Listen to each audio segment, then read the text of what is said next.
Ahora les vemos a todos. Bienvenidos.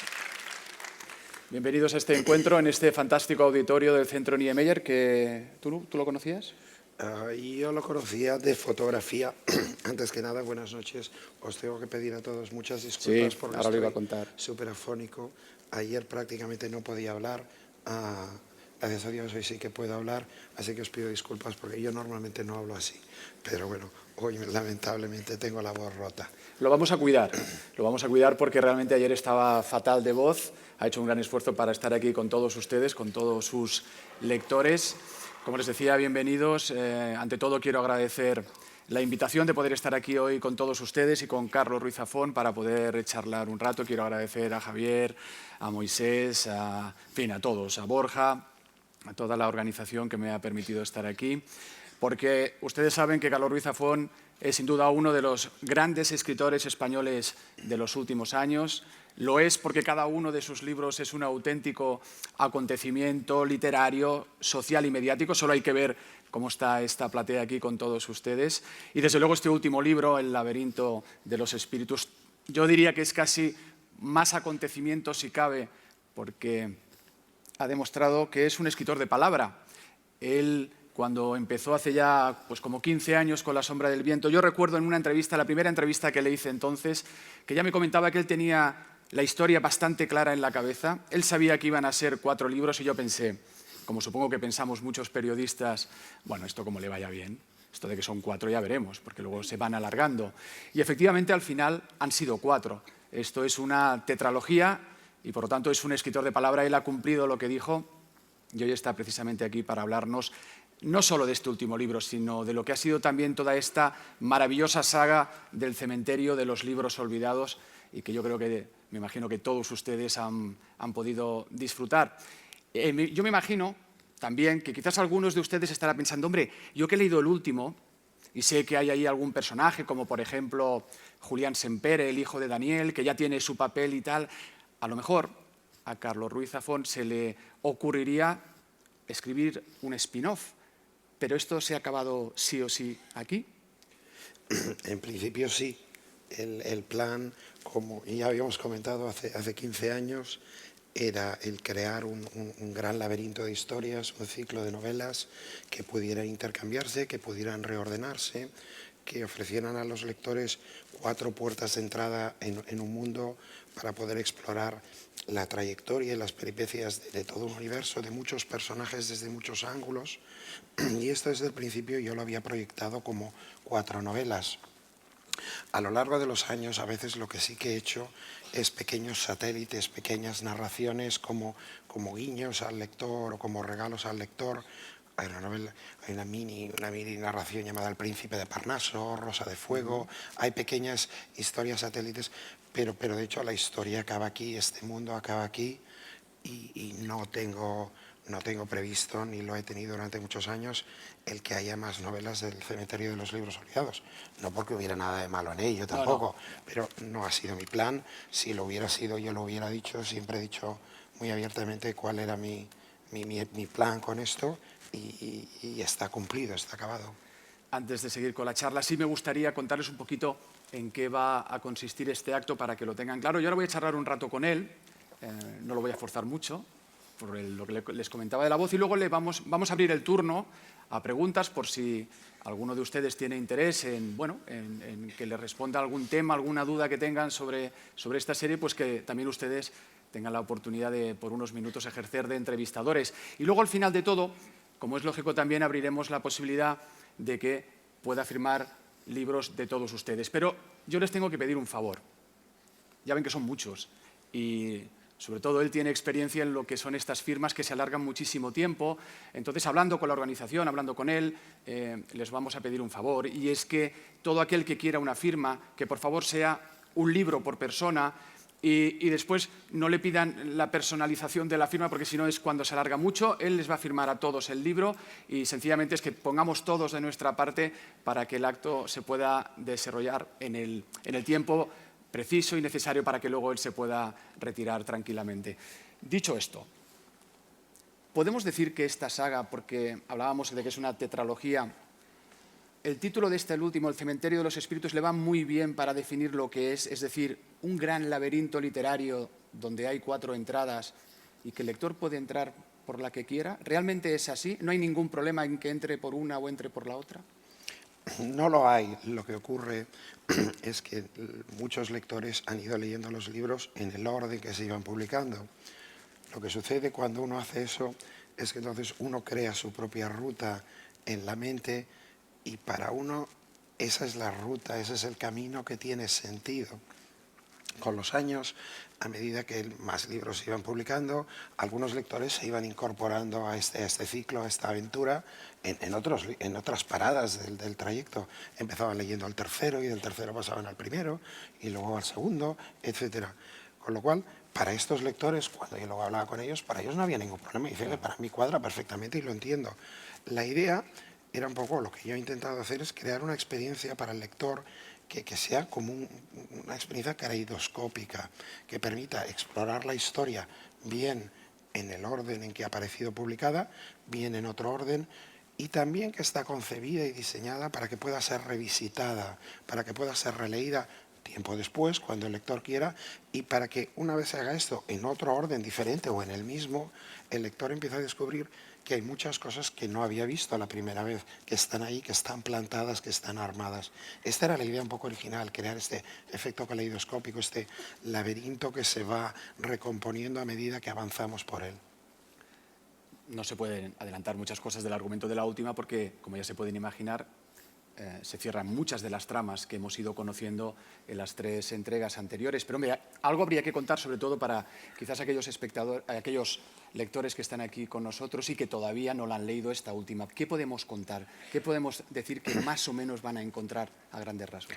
Bueno, para los lectores que conozcan algunos de los libros anteriores, que ya estén familiarizados con algunos de los personajes, con los Sempere, con Fermín, lo que van a encontrar aquí un poco es que toda la tensión narrativa acumulada a lo largo de las 3 novelas anteriores, todos los enigmas, todos los misterios, todas las puertas que se abrían, todas las conexiones, finalmente convergen y convergen en una trama que soluciona todos los enigmas y no solo los soluciona, sino que da un paso más allá y va mucho más profundo, porque incluso aquello que, por ejemplo, los lectores podían pensar que se escondía detrás de esta historia al final de la 3ª novela, del Prisionero del Cielo, realmente se esconde mucho más, hay muchas más tramas, muchos más niveles.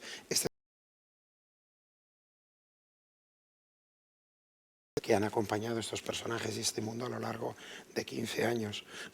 Pero para los lectores que entren de nuevo aquí, lo que van a encontrar sobre todo es un gran misterio, una gran intriga, donde hay un personaje clave, que es Alicia Gris, que es un personaje, un pequeño ángel de las tinieblas. Ahora hablaremos de ella. Que nos va a acompañar y que va a permitir que toda esta gran acumulación de enigmas, de historias, de tramas y de personajes finalmente encaje como un gran mecanismo de relojería y que nos permita y extienda puentes para que el lector que empiece por aquí sienta la curiosidad o se intrigue y decir, bueno, todo esto que ha sucedido, ¿por qué sucedió? ¿Quién eran estos personajes?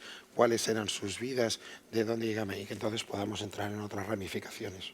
Yo soy muy fan de uno de los personajes, de Fermín Romero de Torres. Siempre que aparece en escena no puedo evitar como lector seguir leyendo con una sonrisa en los labios, pero debo reconocer que con esta última entrega ha aparecido ahí un personaje que me tiene fascinado y es Alicia Gris.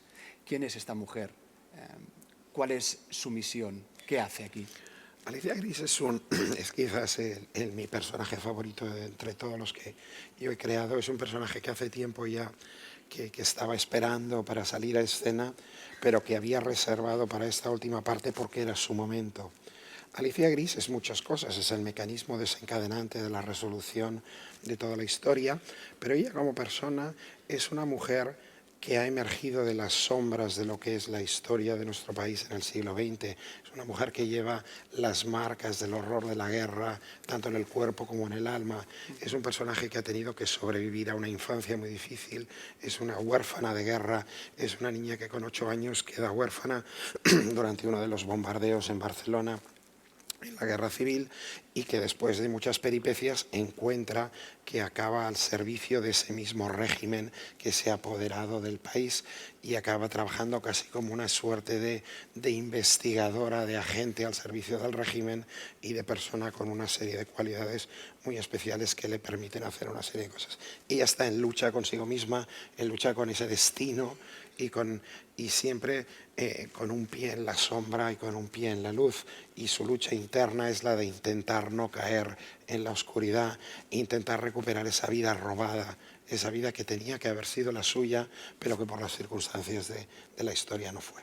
Y ella es la que nos va de alguna manera a guiar, o al menos nos va a ayudar a ir cerrando muchas de las tramas. Es el personaje más fuerte, es el único personaje que va a ser capaz de arrastrar a todos los demás a llegar al corazón de la trama y a llegar a la terrible realidad que se oculta detrás de la historia de Isabel Sempere, de David Martín, de toda la familia Sempere, del ministro Valls, que al inicio del laberinto de los espíritus ha desaparecido, no sabemos dónde está, y un poco toda la intriga se desencadena en función de la investigación de decir cómo uno de los hombres más poderosos del país ha podido desaparecer como si nunca hubiera existido. Entonces esta investigación, esta búsqueda nos va a llevar al centro de la historia, y la única que va a ser capaz de descender a los infiernos y cruzar el fuego y arrastrar a todos los demás para que finalmente emerjan a la luz y encuentren la redención y la resolución es Alicia Gris. Una Alicia Gris que viene a Barcelona a investigar todo lo que estaba comentando Carlos y que, como buena investigadora, tiene su propio Watson. Tiene su Watson, que policía que se llama Vargas. Ajá. Y además un policía, hombre, también un policía de armas tomar, como ella. Es un personaje muy curioso. Vargas es un hombre mayor que Alicia, es un personaje, es un policía y lidiar con las circunstancias de su momento y que se encuentra un poco en el ocaso de su carrera, quizás porque no es tan adepto a los principios del régimen como sus superiores quisieran, le asignan un poco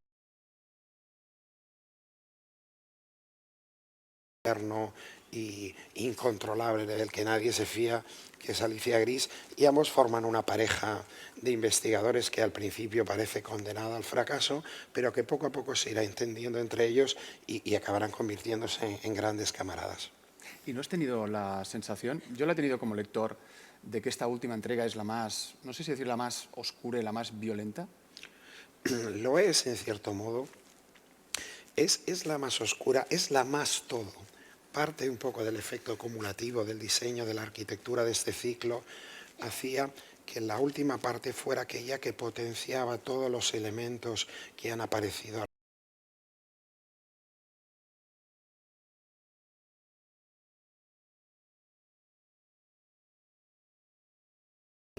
en ese sentido más satírica. Es también la más oscura, es la más violenta, es la más misteriosa, es la más intensa, es la que fuerza más, porque es el momento, un poco el estallido operático de toda esa tensión acumulada. Pero sí que este es un elemento, porque un poco cuando llegamos al centro de la terrible verdad que se oculta tras la historia de la familia Sempere, tras el destino de Isabela Sempere, la madre de Daniel, cuando llegamos realmente a descubrir qué ha pasado en este universo, la realidad es terrible. Y entonces la superaremos y conseguiremos atravesar ese túnel infernal, pero primero hay que meterse en él, y tiene este elemento tétrico, siniestro y violento a momentos. Ahora que estabas comentando todo el tema de Isabel Sempere, claro, aquí vamos a vivir todo lo que tiene que ver con la venganza. La venganza también está muy presente en esta novela, sobre todo focalizada en la figura de Daniel. Esto es algo que veíamos en El prisionero del cielo. Habíamos conocido a Daniel en La sombra del viento como un niño, un alma inocente, un niño un poco que entraba cojo en la vida porque toda su existencia, todo su universo estaba definido por una gran ausencia, la ausencia de su madre muerta cuando él tiene 4 años, y se le dice que de cólera, de una epidemia de cólera en los últimos días de la Guerra Civil Española. A medida que él crece se transforma en adulto, deja de ser un niño, se transforma en padre de familia, es ya un hombre joven, empieza a descubrir que todo esto que se le ha contado no es exactamente así, que la historia de su madre Isabela es muy diferente a la que él creía, y él siente la necesidad de investigar más. Y al final del Prisionero del Cielo nos encontramos con un Daniel que está viendo una terrible sombra, un deseo de venganza, de justicia que crece dentro de él y que amenaza con apoderarse de él. Le retomaremos en este punto, en este momento en que Daniel está en el riesgo de entrar en esa zona oscura de la venganza, del resentimiento, y era tener que enfrentarse realmente a sus grandes demonios, porque aquí sí que finalmente sabremos de qué va este juego, ¿no? De cuáles son las cartas que finalmente están todas sobre la mesa. Yo no sé si los escritores lo intentáis evitar cuando estáis escribiendo una novela, que se os note si os gusta más un personaje que otro, si habéis disfrutado más con uno o con otro, ¿no? Leyendo ya no solo esta entrega, sino todos tus libros anteriores, yo tengo la impresión que tú has disfrutado de una manera especial cuando has escrito sobre Fermín o cuando has escrito sobre Alicia ahora. Es decir, que casi me atrevería a establecer una fórmula matemática del tipo Alicia Gris más Fermín más Julián Carax igual a Carlos Ruiz Zafón. No sé si habría que poner algún otro personaje más o no. Bueno, yo creo que un escritor normalmente para crear todos tus personajes son pequeñas criaturas tuyas, nacen de ti, a todos les das a veces una pequeña parte de ti mismo para formarlos, o cuando menos de tu experiencia, de tu observación, de las cosas que tú has vivido, pero sí que es cierto que a veces hay determinados personajes que son ya una parte de ti mismo, que emanan de ti, y muchas veces, a veces el lector, por el efecto obvio de, por ejemplo, si estás leyendo una narración escrita en primera persona, tiendes a pensar, ah, bueno, el autor es un personaje muy similar a este narrador. Esto es el punto de vista, puramente es un efecto técnico que uno utiliza para presentar la información de un modo determinado y crear la narración en una determinada dirección, pero no significa nada. En este caso tenemos varias historias que han sido narradas en primera persona, primero por Daniel Sempere, luego por David Martín, aunque estos son personajes pues a los que yo les he dado cosas y que forman parte de mi mundo, no son yo no soy Daniel Sempere, aunque Daniel Sempere tenga muchas cosas de mí, sobre todo el Daniel Sempere joven, ¿no? Y que tenga de mi yo más inocente de juventud, tenga algunas cosas, ni yo soy David Martín, que es un personaje muy lejano a mí, ni otros personajes, pero sí que hay tres personajes que nunca he querido poner o que en un momento determinado sí que han tomado un protagonismo o han avanzado al primer término de la escena, que sí que son, digamos, tres partes de mí, las tres partes de mí esenciales. Entonces yo un poco me he partido a mí mismo y me he colocado en tres personajes. Uno es Julián Carax, que es un personaje que conocemos en La sombra del viento como un personaje secundario, turbio, no sabemos muy bien, y que durante un tiempo perdemos de vista. Otro es Fermín Romero de Torres. Fermín Romero de Torres es una parte de mi cerebro que siempre ha estado ahí. Son tus chistes, perdona, Es mi pero sentido del humor. el que te conoce fuera de Sí, los ambientes literarios quien me conoce y cuando te fuera pones de tú en plan de cuando humor... salgo yo disfrazado de señor autor que viene a presentar libros, no sé qué, Claro. dice, pues Fermín eres tú. No, digo, sí, lo que pasa es que no puedo ir de Fermín por el mundo porque me causaría muchos problemas. Pero Fermín es una parte esencial de mí mismo, es mi sentido del humor. Es un poco el personaje que para mí es el centro moral de estas historias, es el personaje con el que siempre estoy de acuerdo. Yo le he dado un poco varias vueltas de tuerca para hacerlo muy un personaje picaresco, barroco y que se expresa a veces de una manera muy exuberante y que dice a veces barbaridades, pero todas sus barbaridades contienen un pequeño grano de verdad o algo que para mí tiene una punta de honestidad. Y el tercer personaje, que aunque pueda parecer paradójico, es una parte muy importante de mí mismo, es Alicia Gris. Y claro, Alicia Gris es una señorita de aspecto determinado y yo no tengo ese aspecto para nada, pero cuando digo que Alicia Gris es una parte de mí, es que es una parte muy importante de lo que para mí es el espíritu de estas historias, de estas novelas, una manera de ver el mundo, una manera de entender las cosas, y para mí es una parte más de mí mismo que yo la he transformado en esta señorita que descubrimos que nunca es lo que parece, como nada ni nadie en el mundo. Y un poco entre estos dos personajes yo creo que sí, como tú dices, si los juntamos en una coctelera, hacemos así, los servimos, el que aparecería sería yo. Han sido más de 15 años, son los años que han pasado hasta que has dado por finiquitada esta tetralogía. ¿En ningún momento tuviste la tentación de decir, oye, mira, estoy harto de Fermín, de Daniel, estoy muy cansado, ya no sé por dónde seguir y arrojo la toalla? En muchos momentos estuve tentado a rajar la toalla, pero no porque no supiera por dónde seguir, porque tenía una arquitectura trazada y no estaba hartos de los personajes porque era mi mundo personal, eran personajes que yo había creado y siempre me habían interesado. Lo que sí que ocurre es que por la complejidad de la creación de este universo, de este mundo, que está condicionado un libro por el otro, un montón, digamos, y una cosa que he intentado hacer al construir esto es que todo el andamiaje, toda la complejidad, toda la ingeniería haya quedado oculta, no traspasarla al lector, que el lector haya podido disfrutar de una experiencia a través de la que podía fluir como agua, que la lectura fuera fluida, que absorbiera las texturas, las imágenes, las atmósferas, los personajes de la historia, pero que no tuviera que pararse a pensar, digamos, en la matemática de por qué todo aquello funcionaba.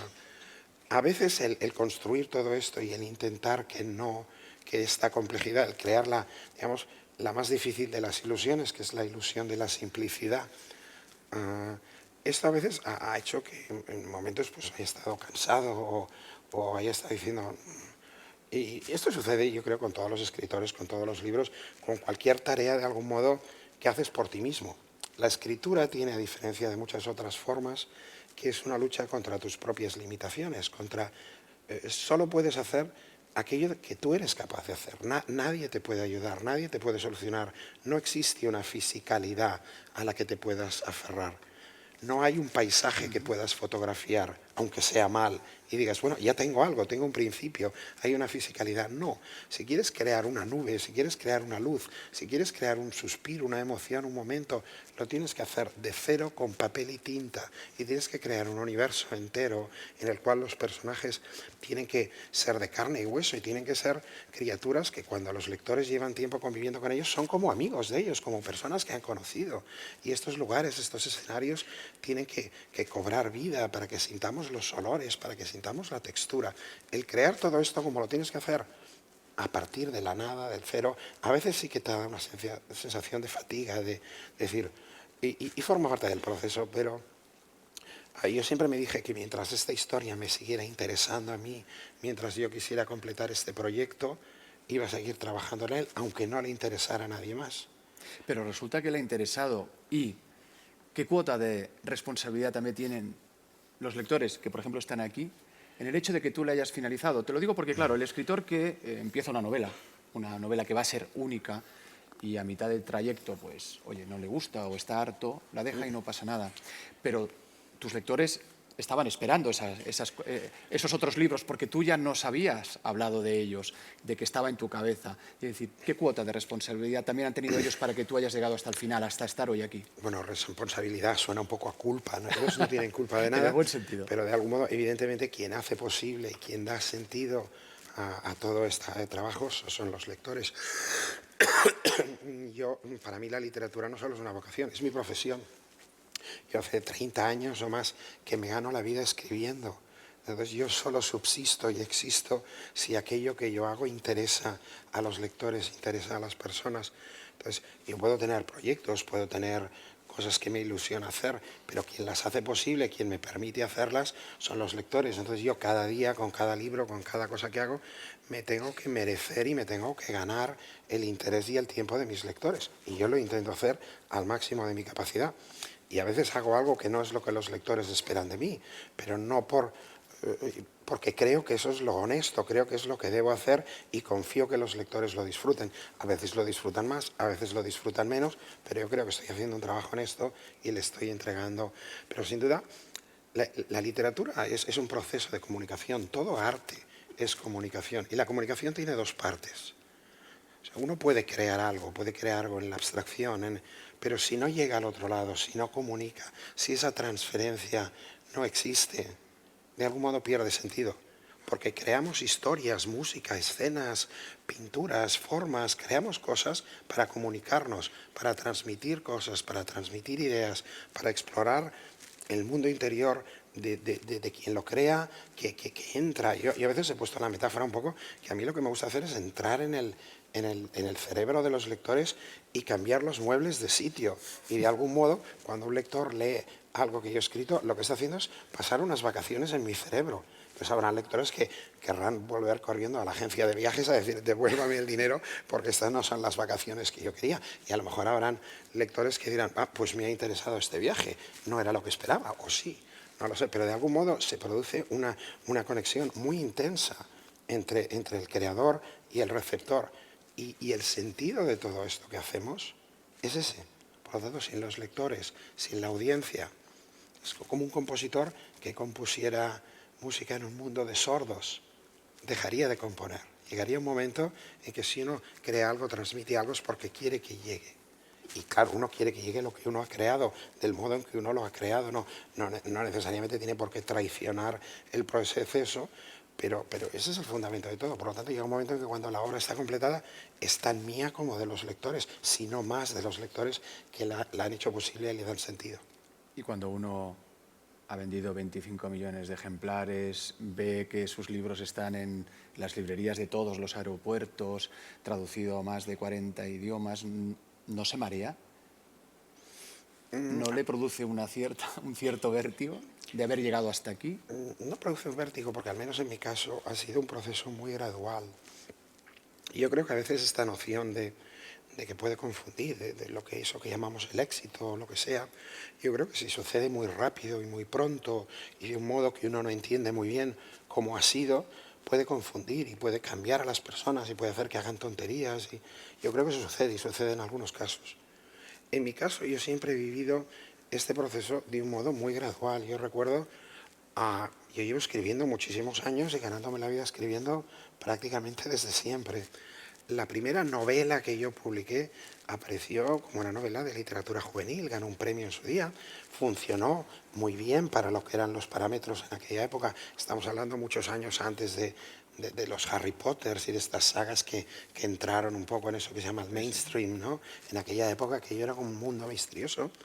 Y poco a poco, pues libro a libro, haciendo cosas, pues uno iba intentando pues, hacer cosas nuevas y pues una cosa funcionaba mejor, una cosa era mejor recibida, otra menos. Y hubo un momento en el que yo ya llevaba bastantes años dedicado exclusivamente a esto, en el que el primer libro que yo escribí ya, digamos, sin las ataduras de pensar que escribía para un género o para un otro, sino decir, me voy a dar a mí mismo la oportunidad de hacer lo que yo siempre he querido hacer. En aquel momento yo ya tenía 31 o 32 años.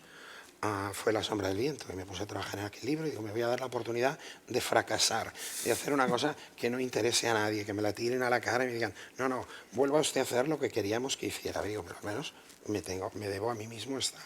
Afortunadamente, pues funcionó y encontró lectores y poco a poco esto, pero fue un proceso gradual. La sombra del viento, que fue un libro que fue teniendo poco a poco aceptación, sobre todo a medida que se fue publicando en el extranjero y alrededor del mundo, es cuando realmente esto se transformó en algo y es cuando todos mis libros, incluso libros anteriores, empezaron a tener más lectores y poco, pero como ha sido siempre un escalado muy pequeño, yo no he podido absorber siempre con una perspectiva de valorar la gran fortuna, la suerte y la generosidad y paciencia que los lectores tenían conmigo, pero sin que me nublara, sin que me cambiara mi perspectiva ni cambiase mi rumbo, ni lo que yo pensaba que debía hacer. Yo tenía un rumbo trazado, que es el que yo creía, con razón o sin, pero el que yo creía, y es el que llevo intentando seguir desde hace 30 años. Y nada me va a hacer cambiar, ni el éxito ni el fracaso. Uno intenta ir por donde uno cree que debe. Es verdad lo que comentabas ahora, porque recuerdo que antes de que triunfaras con La sombra del viento, la verdad es que tú eras una estrella en los colegios. Es decir, el público, el lector adulto no lo sabía, pero tus libros se vendían muy bien y se leían en todos los colegios.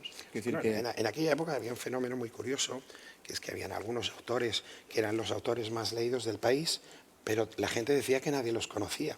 Y entonces uno decía, por ejemplo, hay un autor muy popular, Jordi Serra y Fabra, muy prolífico, que quizás era el lector, no tengo las cifras exactas, pero me atrevería a sugerir que probablemente es el autor de literatura juvenil y el infantil de mayor éxito en nuestro país, siempre.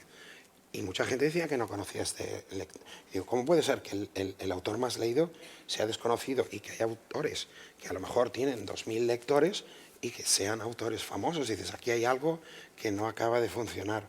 todo esto empezó, estos muros que existían, este gueto que rodeaba a la literatura juvenil, se desmoronó cuando empezaron a aparecer fenómenos como sobre todo el de Harry Potter y otras series de libros que abrieron un poco los ojos de decir, bueno, los libros son libros, los lectores son lectores, muchos adultos empezaron a leer literatura juvenil, a la inversa, los lectores no tienen edad, si una persona lee, lee.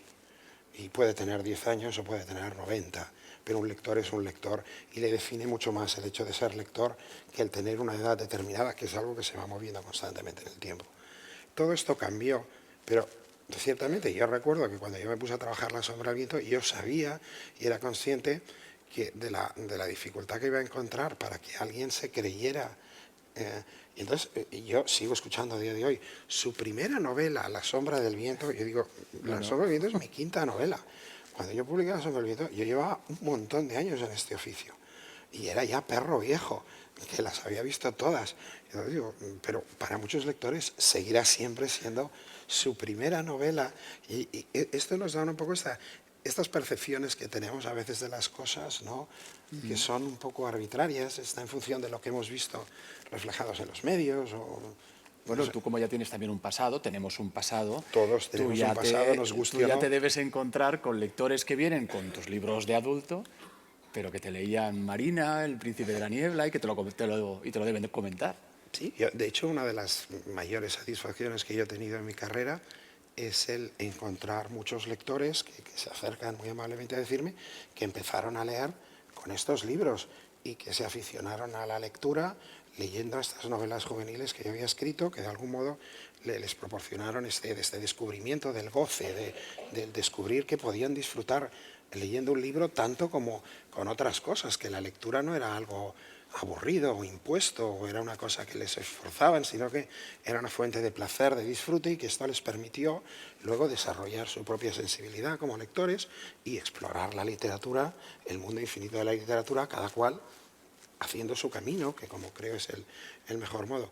Para mí esto siempre ha sido una gran fuente de satisfacción, ¿no? Claro. Diciendo, bueno, si estos libros han servido, y creo que es su gran valor, si tienen alguno, es el que han animado a muchas personas a acercarse al mundo de los libros y luego a encontrar su propio camino.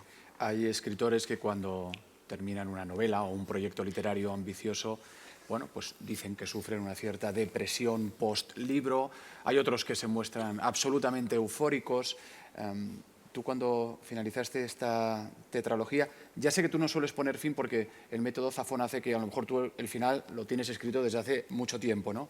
Pero sí que llega un día en que tú lees el texto y dices, hasta aquí hemos llegado, se acabó. Las sensaciones de paz, de quedarse uno a gusto, de quedarse hecho polvo, ¿cuál fue la primera sensación? En este caso fue una reacción de paz y de tranquilidad que no había tenido con los 3 libros anteriores, porque yo era muy consciente de que estaba intentando construir algo que era más grande y que lo que estaba construyendo eran piezas para ensamblar todo esto. Entonces, claro, cuando yo a veces, pues en una entrevista o comentando en una conversación, hablaba, no, porque hay 4... Claro, la gente me iba diciendo, pero este hombre, ¿de qué habla? Porque claro, era algo que no se entendía muy bien y que no parecía tener ningún sentido. Pero para mí lo tenía, porque yo estaba intentando construir como si fuera un gran edificio, una gran catedral.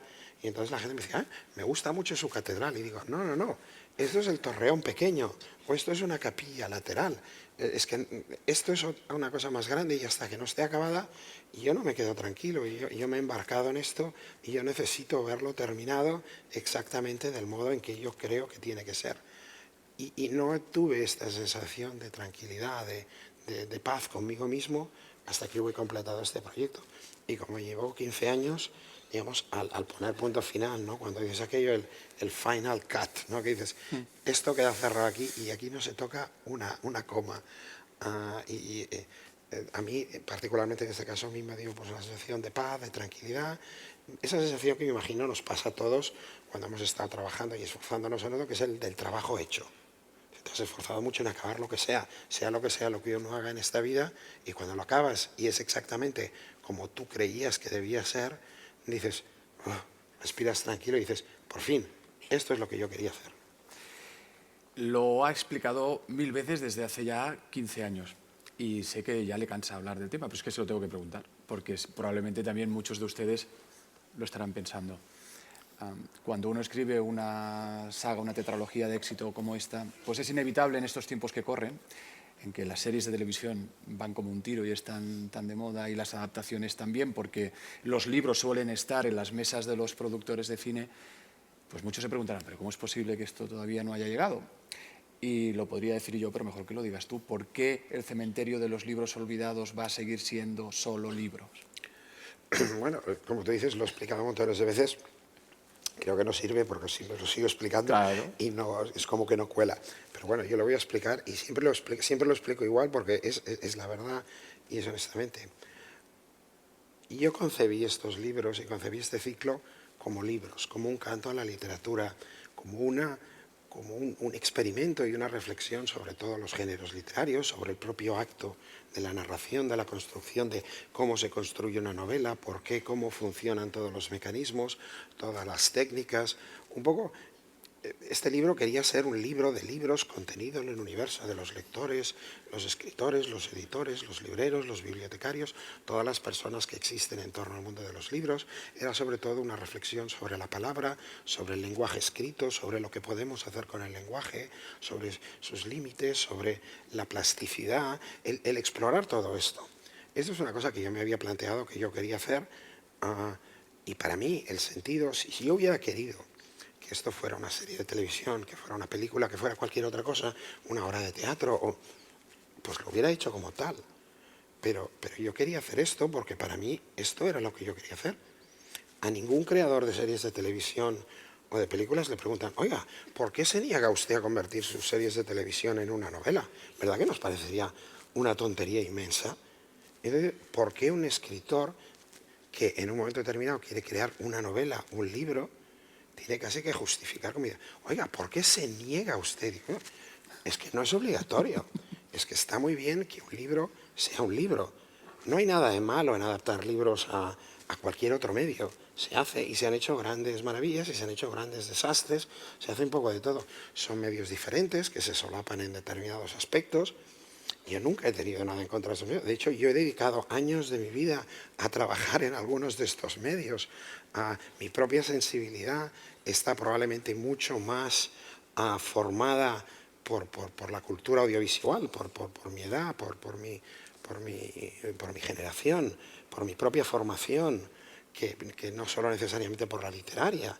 Y una cosa que además siempre he intentado hacer es incluir todo aquello que hemos aprendido a lo largo de décadas de cultura audiovisual, de lenguaje, de mecanismos audiovisuales, de códigos, a lo que es el modelo tradicional de la novela e intentar enriquecer esa novela con todos estos recursos visuales, de textura, sensoriales, para que la experiencia del lector fuera lo más intensa y profunda posible.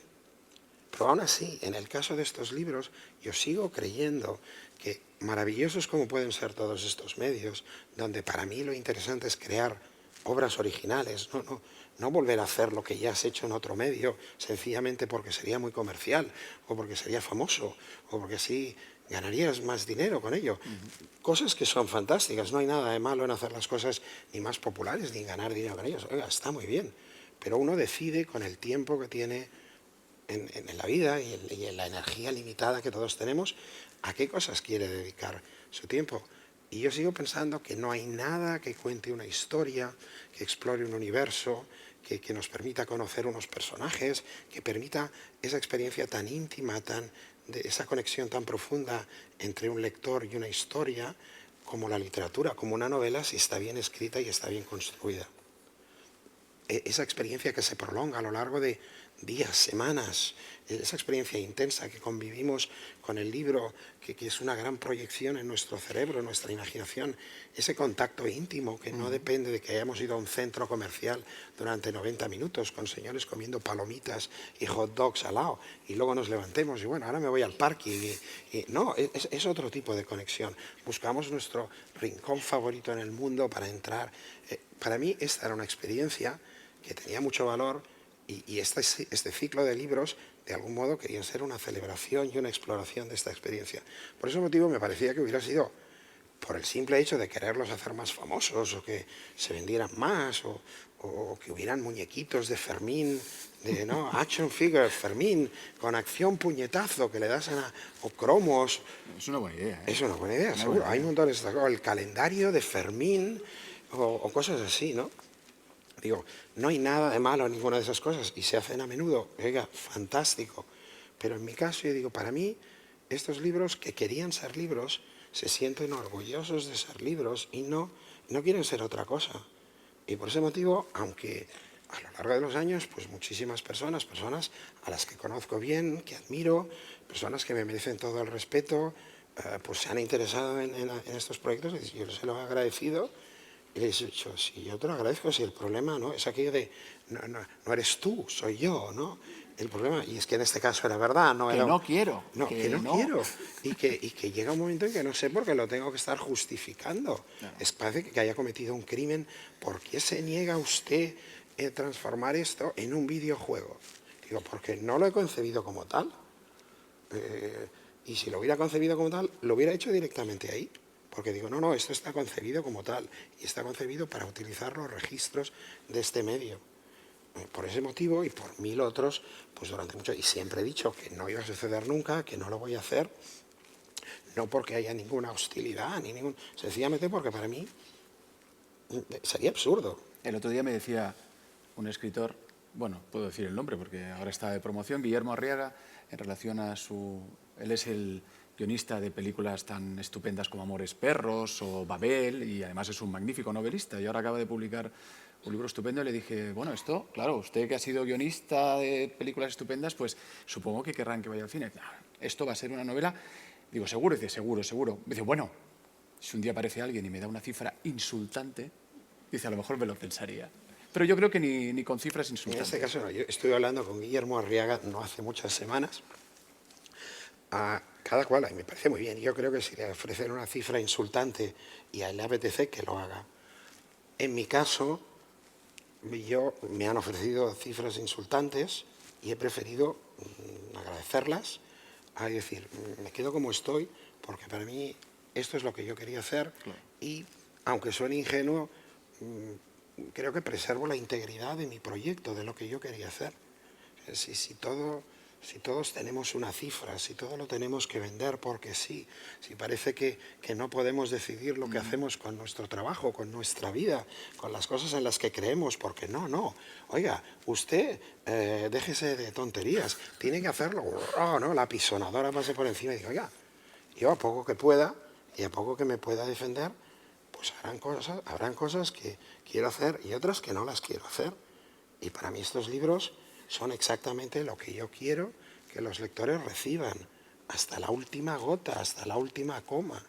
Y estas historias, estos personajes, este mundo, este universo, estas imágenes que ya están construidas en la textura de los libros, son exactamente las que yo he querido crear. Y me ha costado mucho esfuerzo que fueran así.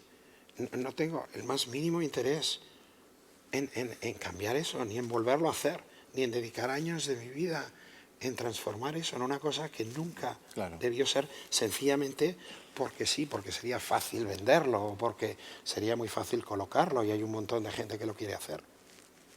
Váyanse preparando, que les va a tocar ahora a ustedes enseguida. Y ahora, pensar en la posibilidad de escribir una novela única, ¿no es un poco como aburrido para alguien que ha hecho un proyecto literario tan ambicioso?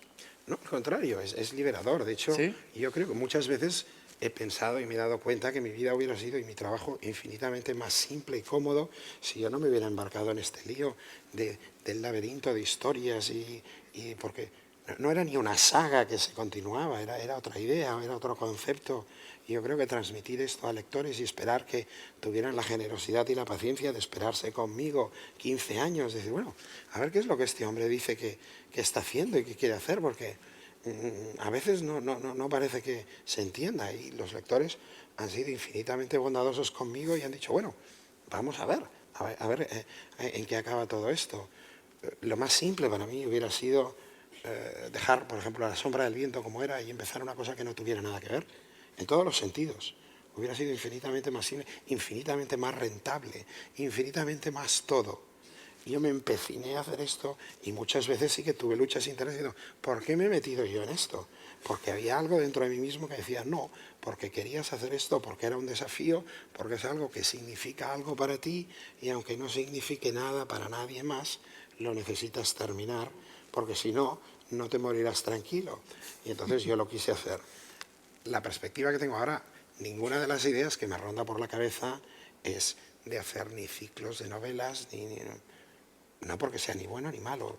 A veces hay un proyecto y el proyecto adopta la forma, uno diseña la forma que cree que es la necesaria y la más eficiente para que ese proyecto, digamos, alcance su plenitud.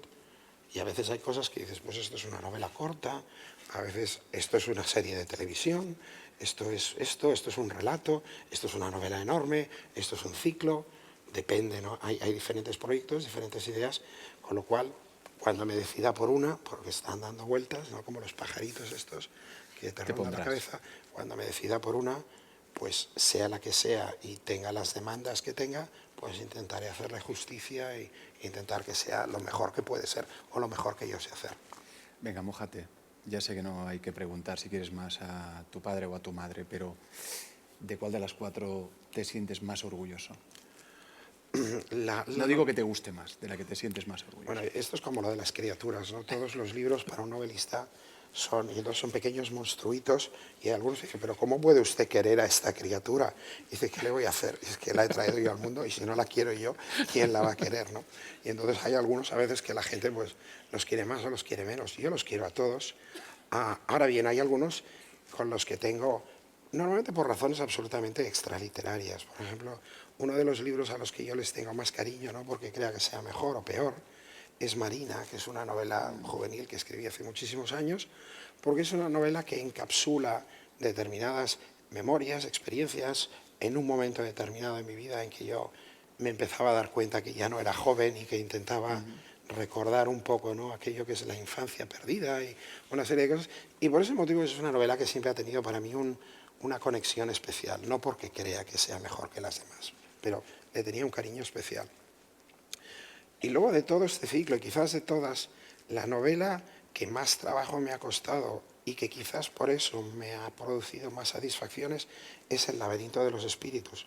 Yo creo que parte de ello es porque hay también un efecto, el mismo efecto de recompensa que yo creo que tiene el lector que ha estado acumulando tensión narrativa a lo largo de novelas y que finalmente se resuelve aquí. Para mí como escritor, finalmente cuando se completa el proyecto, todo cuaja, cuando finalmente puedo unir a estos tres personajes que son yo mismo, que han estado vagando en el éter durante 15 años y que finalmente se encuentran en un sitio y se funden y cierro todo eso, pues para mí existe este cariño que tengo con este libro, aunque mientras lo estaba escribiendo me hacía subirme por las paredes, porque fue el que más esfuerzo me costó, era el más complicado de armar y realmente es el que más me ha hecho sufrir, si es que uno sufre cuando trabaja escribiendo, ¿no? Pero digamos esa resistencia, esa lucha es el que más, y en cambio en el momento de cerrarlo, de terminarlo, es el que se ha quedado más cerca de mí. Pues creo que hasta aquí hemos llegado. ¿Lo han pasado bien? ¿Sí?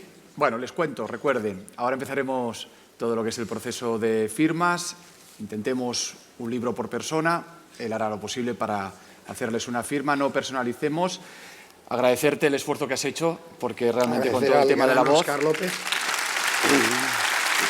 Y muchas gracias a todos por su presencia y sigan disfrutando de este ciclo Palabra, que merece mucho la pena. Hasta otro día. Muchas gracias a todos.